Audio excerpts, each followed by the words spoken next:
వంటిల్లు. ఈరోజు స్పెషల్గా ఒక పచ్చడి చేస్తున్నామండి. ఈ పచ్చడి మా జేజవ్వ మా అమ్మమ్మకు చెప్పింది, మా అమ్మకు చెప్పింది, మా అమ్మ ఇప్పుడు నాకు చెప్పింది. ఈ పచ్చడి ఏంటో తెలుసా ఫ్రెండ్స్? ఇది నల్లేరు. ఈ నల్లేరు అనేది మన పల్లెటూరులో ఎక్కువగా దొరుకుతుంది ఫ్రెండ్స్. పల్లెటూరులో, మన సిటీలో అయితే మార్కెట్లో దొరుకుతుంది. ఈ నల్లేరులో చాలా పోషక పదార్థాలు ఉన్నాయి ఫ్రెండ్స్. ఈ పోషక పదార్థాలు వచ్చేసి మనకి ఎముకలు స్ట్రాంగ్గా ఉంటాయి.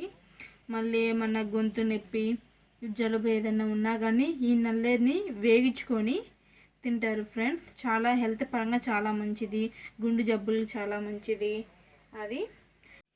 ఈ నల్లేరు పచ్చడికి తయారు చేసుకోవడానికి కావాల్సిన పదార్థాలు: ముందుగానే నల్లేరుని ముక్కలు కట్ చేసుకొని పెట్టుకోవాలి. ఇదిగోనండి, కట్ చేసుకొని నేను ఇక్కడ పెట్టుకున్నాను. ఈ విధంగా కట్ చేసుకోవాలి. తర్వాత ఎండుమిరగాయలు 15 కాయలు అయితే సరిపోతాయి, 15-20 కాయలు. తర్వాత ధనియాలు జీలకర్ర. తర్వాత 3 టేబుల్ స్పూన్లు ఆయిల్ అండి. కొద్దిగా నిమ్మకాయ అంత చింతపండు, తాలింపుకి తగినంత కరివేపాకు. హాయ్ ఫ్రెండ్, ముందుగా స్టవ్ ఆన్ చేసి సిమ్లో ధనియాలు వేయించుకోవాలి.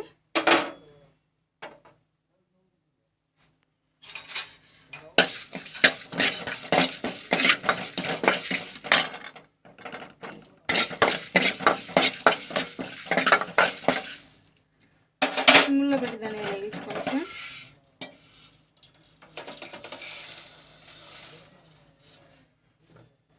తర్వాత ఎండుమిరపకాయలు,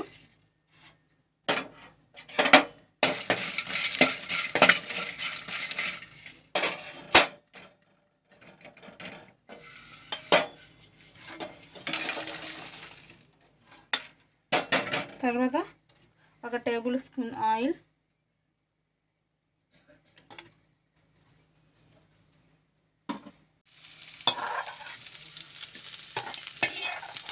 ఇప్పుడు ఇట్లాగా నూనె వేసుకొని లైట్ బ్రౌన్ కలర్ వచ్చేంత వరకు వేగించుకోవాలి ఫ్రెండ్స్. ఈ నల్లేరులో ఉండే పోషక పదార్థాలు ఫ్రెండ్స్. ఈ నల్లేరు వల్ల చాలా ఉపయోగాలు ఉంటాయి. మనకి ఎముకలు స్ట్రాంగ్గా అవుతాయి, ప్లస్ గొంతు నొప్పికి, గుండె జబ్బులకి, కీళ్ళ నొప్పులకి, వీటికన్నిటికీ వాడతారు ఫ్రెండ్స్. పూర్వం రోజుల్లో మా జేజవ్వ గారు ఇవి తిని మీరు నమ్మరేమో 103 సంవత్సరాలు బతుకుంది ఫ్రెండ్స్. రీసెంట్గానే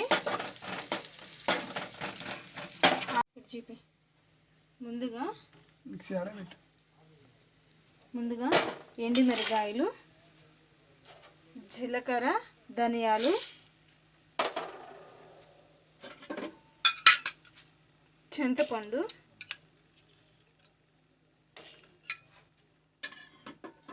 రెండు రెబ్బలు కరివేపాకు. ఇప్పుడు మనం ఏగిచ్చి ఇక్కడ పెట్టాం కదా ఫ్రెండ్స్ నల్లేరుని. ఈ నల్లేరుని కూడా మనం మిక్సీ జార్లో తీసుకోవాలి ఫ్రెండ్స్.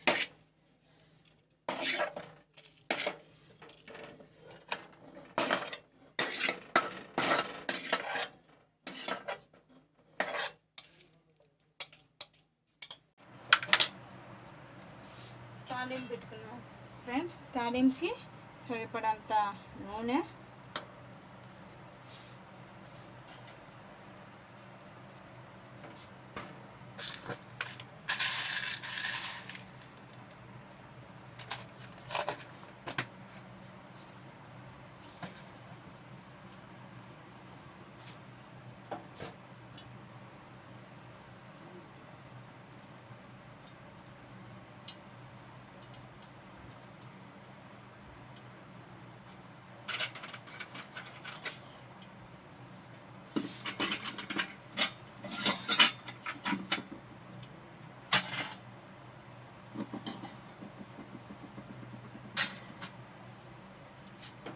ముందుగా తాళం గింజలు వేసుకొని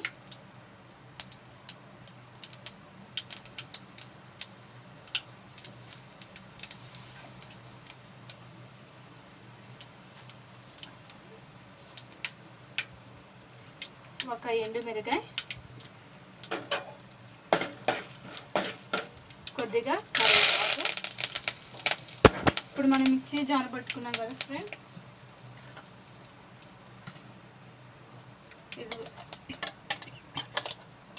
ఇదిగో ఫ్రెండ్ ఇలా వస్తుంది చట్నీ. ఇది ఈ పోపులో వేసుకుందాం ఫ్రెండ్స్.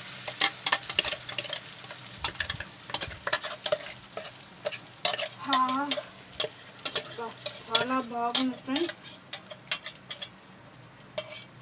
ఎంత బాగుందంటే చూడండి, మీరే చెప్తారు. స్మెల్ కూడా సూపర్గా ఉంది. ఈ విధంగా చేసుకున్న తర్వాత ఆయిల్ అంతా ఈ చట్నీకి పడే విధంగా కలుపుకోవాలి. ఇది వేడి వేడి అన్నంలోకి వేసుకొని తింటే ఫ్రెండ్స్